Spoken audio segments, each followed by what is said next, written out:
Welcome to Continuous Dream. Today, Part 1, Chapter 13 of Kells, the Gospel of Columba, a novel by Amy Crider. Part 1, read by Jeff Broitman.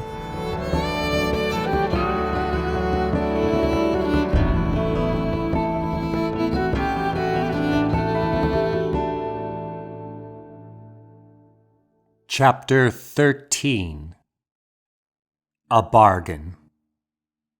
Edith and Emer were staying in Fiona's house. She had asked that they sleep with her after her son's death. Fiona had quickly changed. The light of her former gaiety snuffed out. When we came to the island, she went off with Marcus to mourn with him. As Edith scratched letters into the wax, Emer rose from her nap in the corner. She rubbed her head and looked around the shadowy room. "Is Brian outside?" she asked. Edith looked up at me with pleading eyes. I rose and sat on the mattress next to Emer and took her hand. "You have forgotten. Our poor Brian died 2 weeks ago." Emer's look was disbelieving. "You're wrong."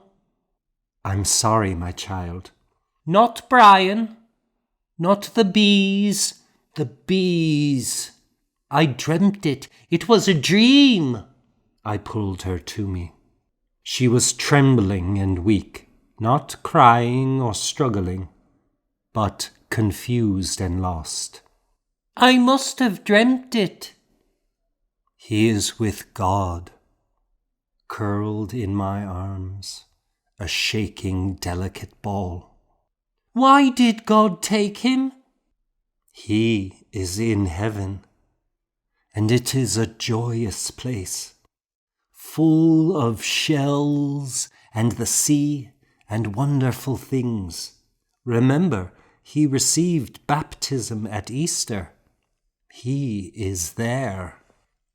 Emer took hold of my robe and kneaded the wool in her tiny hands. "But he is taken. Why should God hurt us so if he is happy? Is it a sin for me to suffer? But I can't be happy. Why should I be happy? He is lost somewhere." I didn't reply quickly, trying to think, trying to anticipate what she would say. "We must suffer.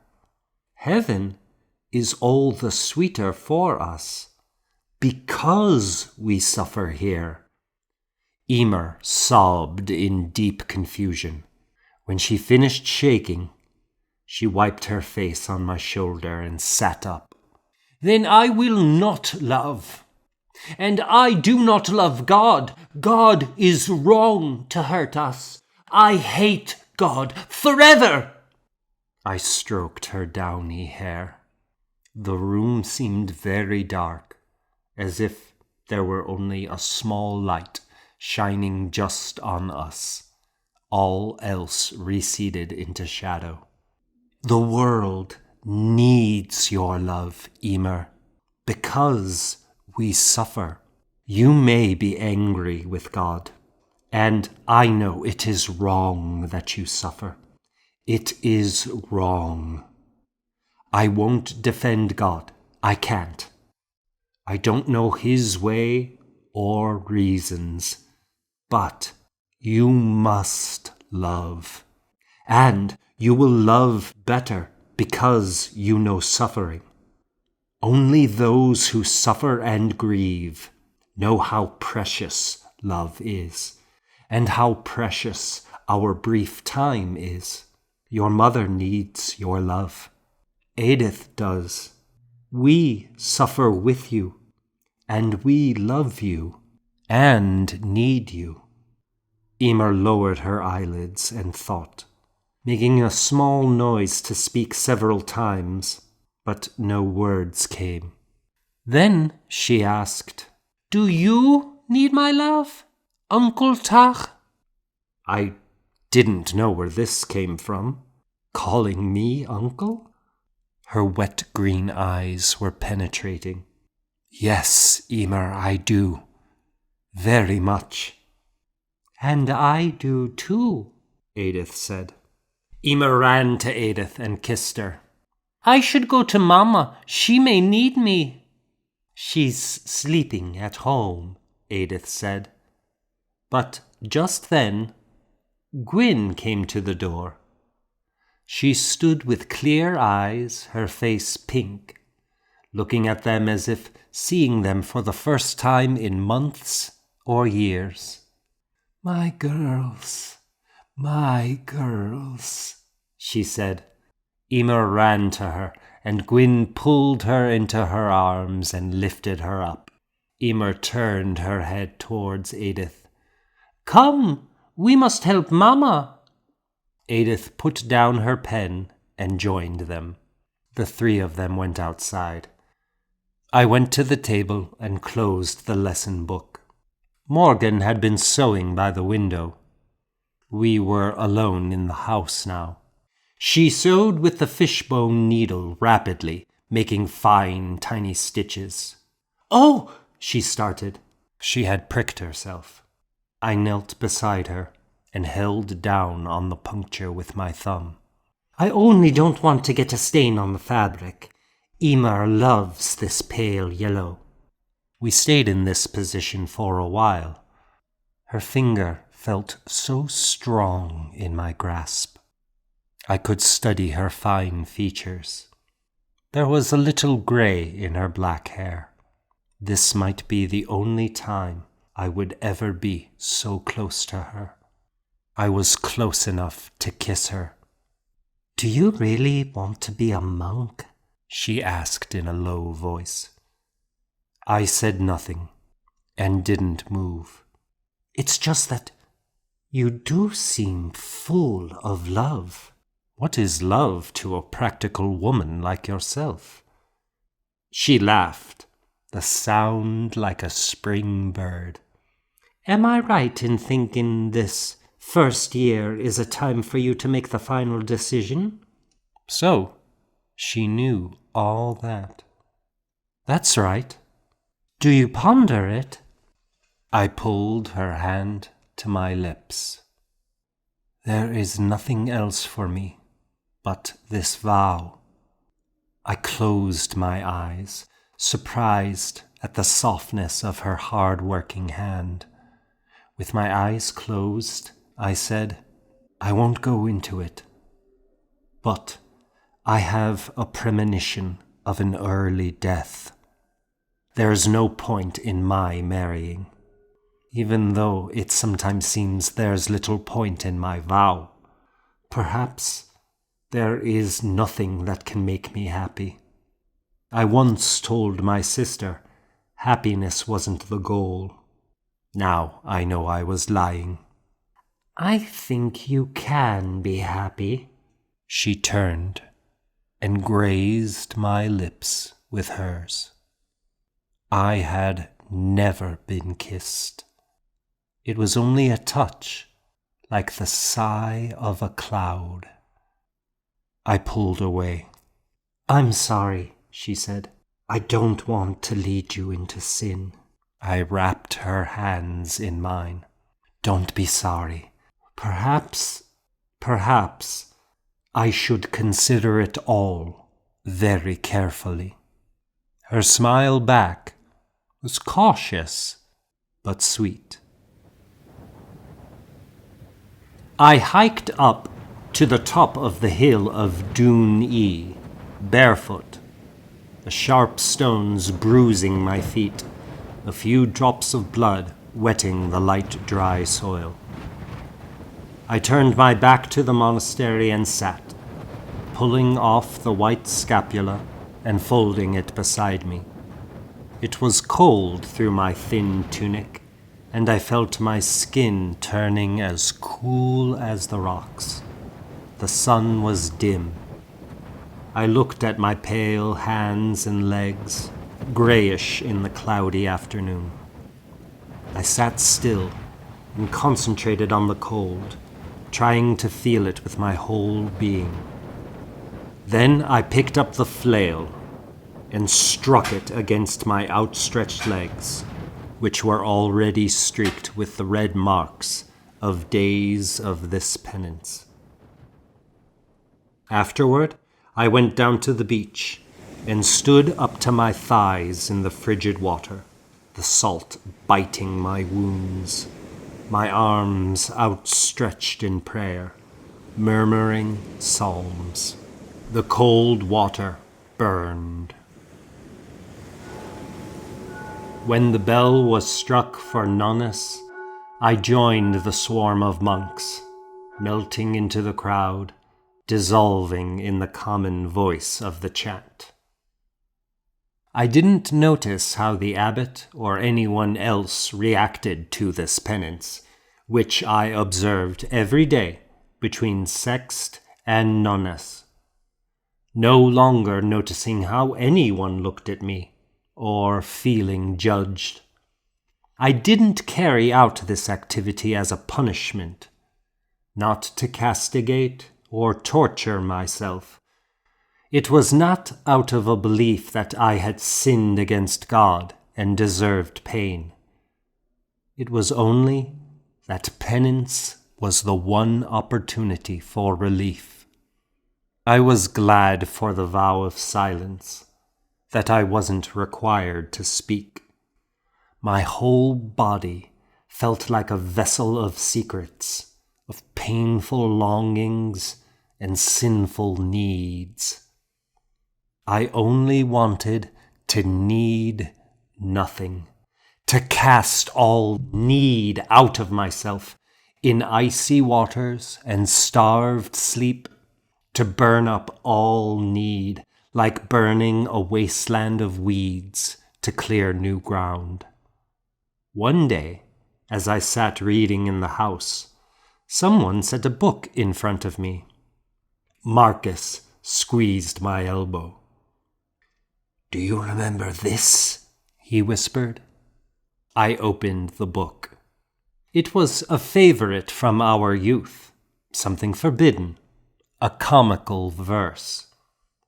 In a flash, I remembered sneaking off with Marcus to read it when we were boys.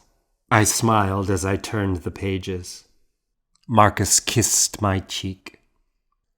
"Try it," he whispered in my ear. When I had the boys the next day, I held up the slim volume. "I have something new. It is something only very advanced boys get to read. I have decided to reward you with this, if you are good." The boys looked curious. I glanced at Taryn, who sat straight and attentive in his chair. "It is called the Hesperica Famina, the Western Orations, about hungry scholars. It is about boys like you in a Latin contest, showing off their skill." I opened the book to show them. "Taryn, why don't you try reading this?" Taryn cleared his throat.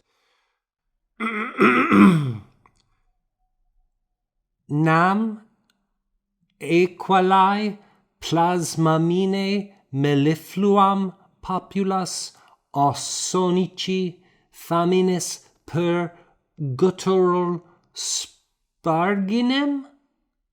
The boys giggled at the flamboyant language. I translated. "Do you produce with equal skill a mellifluous flow of Ausonian speech from your vocal cords?" They laughed. Taryn continued. "Uelet innumera appium concaevis discurrant examina appiastris minelcilentaque sorbilant flienta eliureis ai solidos schemicant rostris fauos. Terran broke into a smile. Can you translate? I asked. Terran blushed. As when countless swarms of bees run to and fro. Rafe raised his hand. In their hollow hives. He turned to Oswald, who said, and swallow floods of honey. Terran raised his hand and finished. And make their solid combs with their proboscises. The boys laughed again, repeating proboscis to each other. They spent an hour puzzling over the parodic verses.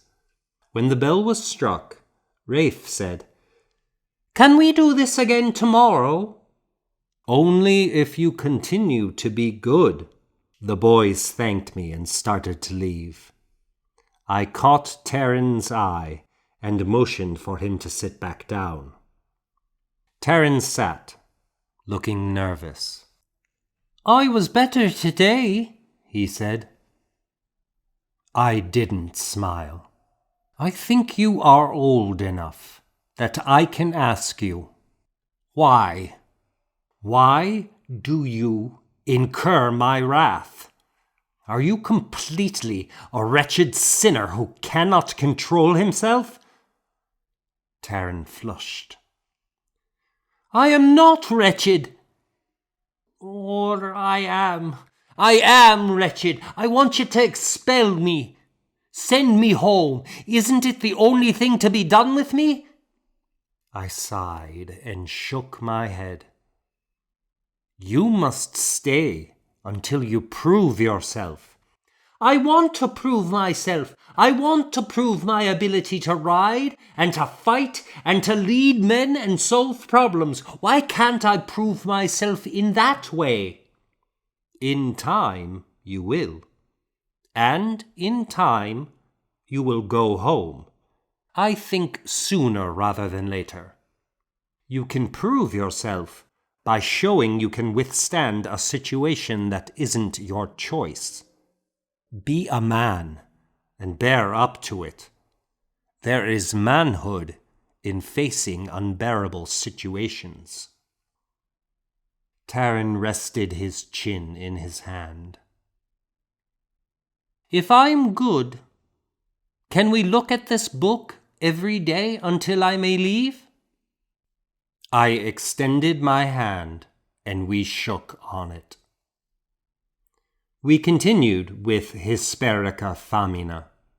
One day, I brought another book, The Lorica of Leidsen.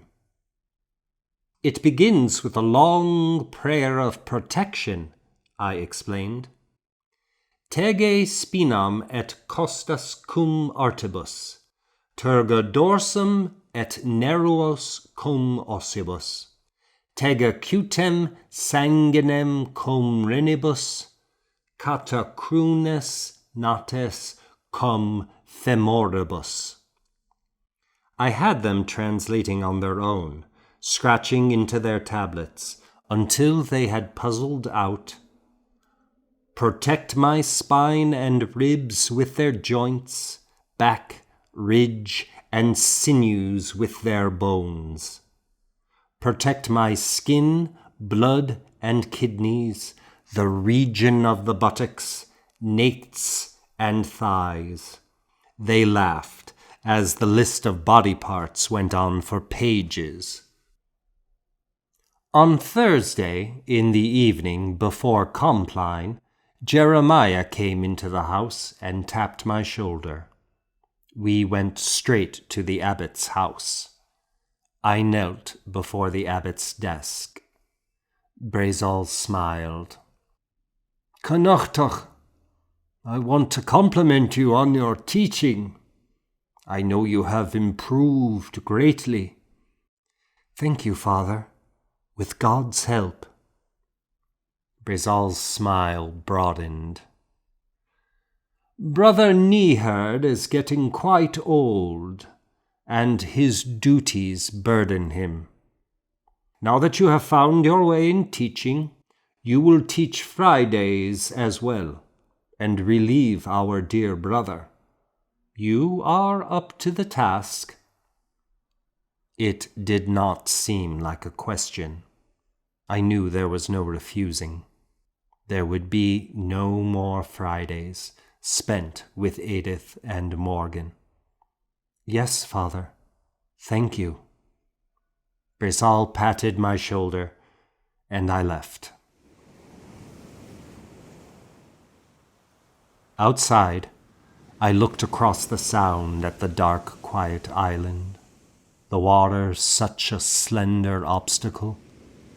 A boat could easily cross, but there was no boat to cross circumstance and rule. But it was my own pure selfishness that longed for such a boat. I was so far away. I thought of Edith, then Deirdre, and my throat hurt. As I went into the house and glanced at the library books, I remembered I had left behind the lesson book on the other island, the children's psalter. I decided to let it stay there.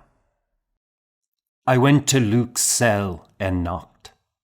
I had finally decided to unburden myself to him. That was what I was supposed to do. There was no answer, and I went into the dark cell. "Luke, are you asleep?" The white cat brushed by my ankles and slipped outside. I closed the door, the room black. I fell to my knees. Unable to hold back any more, tears overwhelmed me.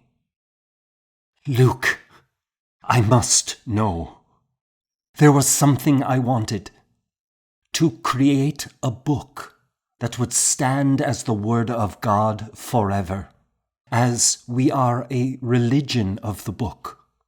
You've tried to show me there is more, but I wanted this, and I must know.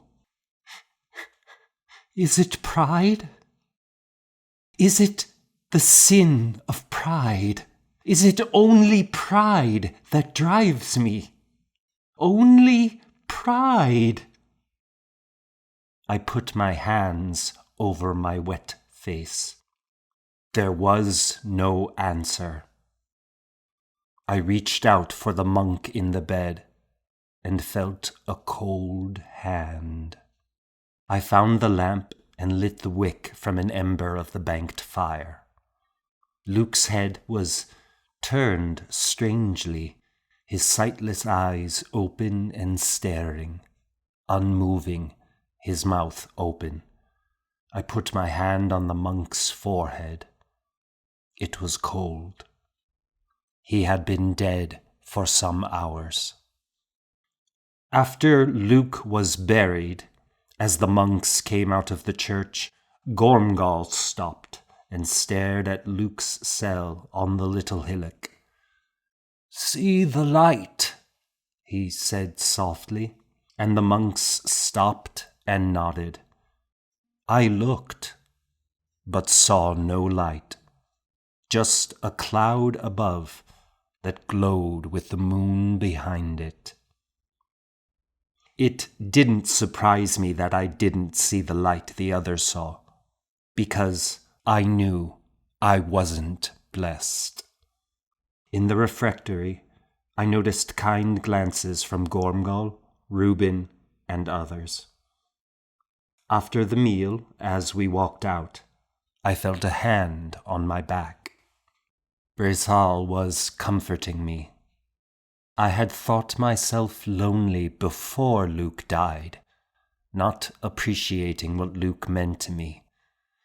It was this unexpected sympathy that revealed the keen loss. It was the sympathy that opened my grief. Brisal beckoned to me and we went to the abbot's office. I knelt, and the abbot motioned for me to sit on the low stool.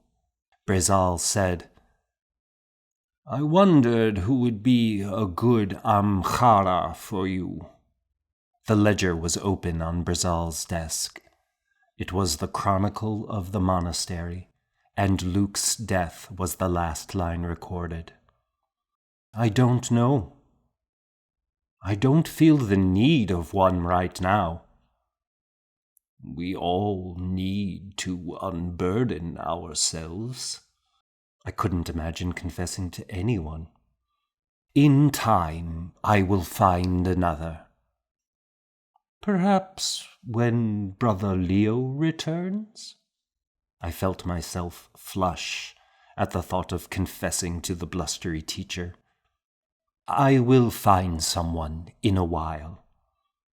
Brazal's face was sympathetic as he leaned forward with his hands clasped on the desk, his head tilted, inviting me to speak. I had never seen this softness from Brazal. It was too painful. I thanked him and faltered out of the room. It was a dark, heavy September, time to plow and sow the field on the west side of the island with winter wheat. We went out in the dawn, after prime. I had asked to help, and I joined Kayla and Oswald, who trained the 4 red oxen. The yoke and plow were under a shed by the oxen field, which was separated by a fence from the cow field where the calves trotted beside their mothers. In the oxen field, the 4 castrated bulls lived apart, their lives dedicated to pulling the plow and hauling trees.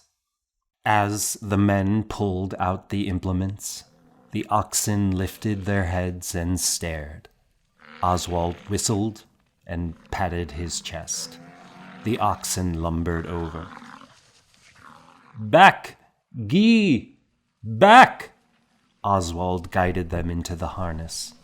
The oxen understood. Gee was right, and Haw was left. Kayla tapped them with the goad on the side they were supposed to turn toward. I held the plow by its 2 wide-set handles, taking long strides with the quick, jerky motion of the oxen, as the dirt from the mold board sprayed beside me. I thought of water, of the sea, and how easy the boat ride seemed to the other island. The devil made it seem easy. The devil makes an easy path to sin, but under the rolling, buoyant waves, there is a tide that pulls one down. I thought of this, and beneath my feet dark earth appeared like a thick line of ink on the cream-colored soil. Earth was simple. God's work was hard. My spread arms were tense, holding the bouncing, jumping plow. I felt it in my shoulders and back most, but also my forearms and my clenched hands.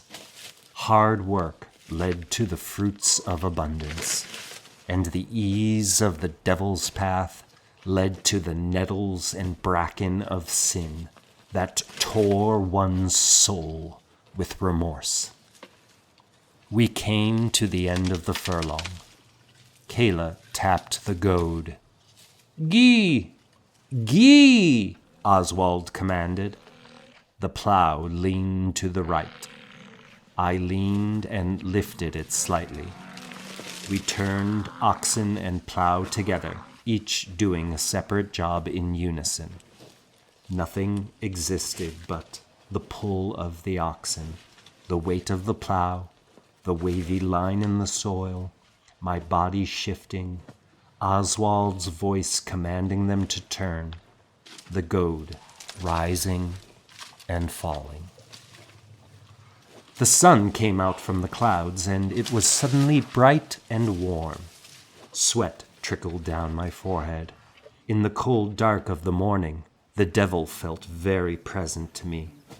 But now, as I shook my head away from a cloud of midges, Unable to let go of the plow for a moment, the work absorbed me. How simple it was to work, to keep going forward in this dark line of earth, following the team, each part doing its duty. We 3 men and the oxen were connected, but unique in our own challenges. The oxen to strain together pulling, the plowman holding the plow, the slave to tap and goad them straight on, the leader to voice commands and encouragement, and to set the pace in front. This was everywhere, every spring and autumn. No one lived without this. It was a common, universal activity I had done all my life. To avoid such work seemed to break the bonds I felt with men who everywhere did this, and break the bonds with the good work that supported life. I forgot my thoughts because pain consumed me. My shoulders ached, my hands burned, my knees felt like pins were driven into them. The sun parched my throat, and flies teased my skin. There was nothing in life but this work and this pain. There were no thoughts, no philosophy, and no regret. We plowed through tierce and stopped when a 1/4 acre was turned. Oswald put his arm around my heaving shoulders. "We'll trade places now?" I took the goad from Kayla and stepped around to the right side of the team. Walking without the plow, my legs felt spongy and light. I could look up now. We were on the west side of the island, on the other side of Dune E, and the monastery was out of sight. Some brothers were milking in the cow field. The season of milk was passing to the season of meat. Calves butted their heads against the milkmen. I was still breathless and saw these things without thought, just saw, and felt love slowly displace the hot pain that gradually seeped out from my joints and muscles. It was not a love directed at anyone or anything, but something that spread in me, as the sun spreads on hills when the clouds burn off. It was something I felt without words and without naming it, a physical presence. We worked past Sext and Nonnes to finish the acre. I took another turn at the plow, and then Oswald again.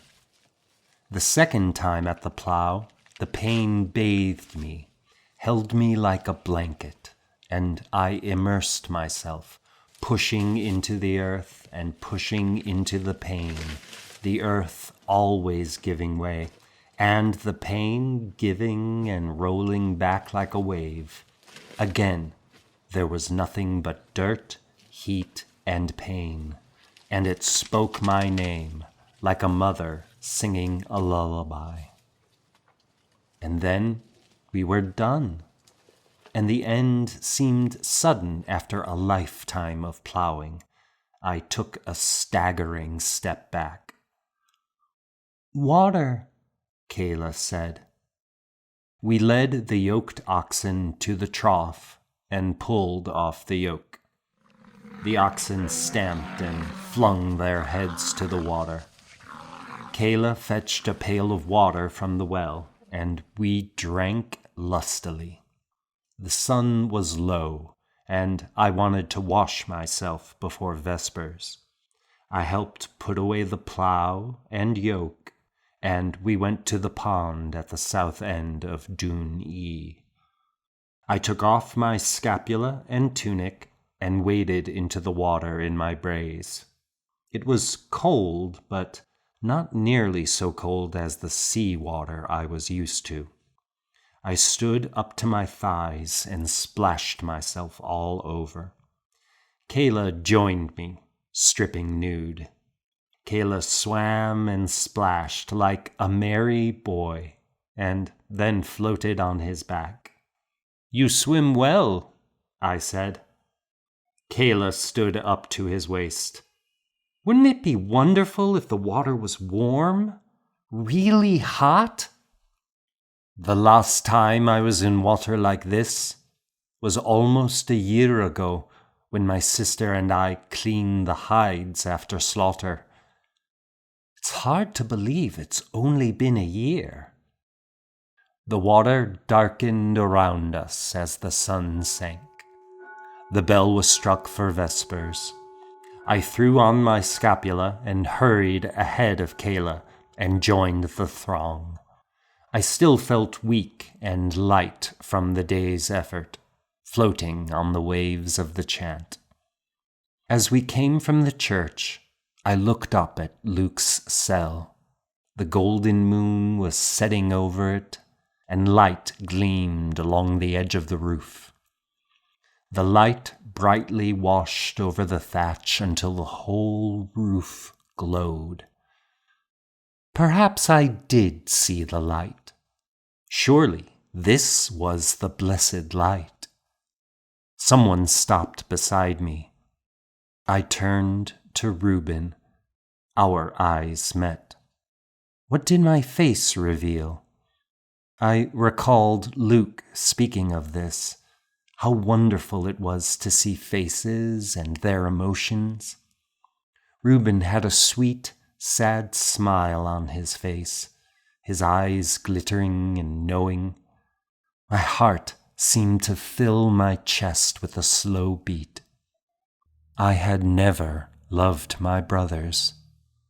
I saw my pride like a flail that had whipped me on. For some time, I had been thinking much of the devil instead of God. At that moment, I felt there was no devil but pride, because pride had kept me from love. Several monks gathered around us, looking at that light on Luke's cell, and all their faces were beautiful.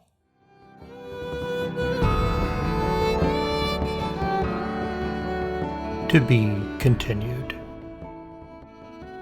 If you enjoy Continuous Stream, please give us a 5-star rating on Apple Podcasts or your favorite podcast player. For other ways to support the show, please see the show notes or visit www.continuousstream.com. Thanks for listening.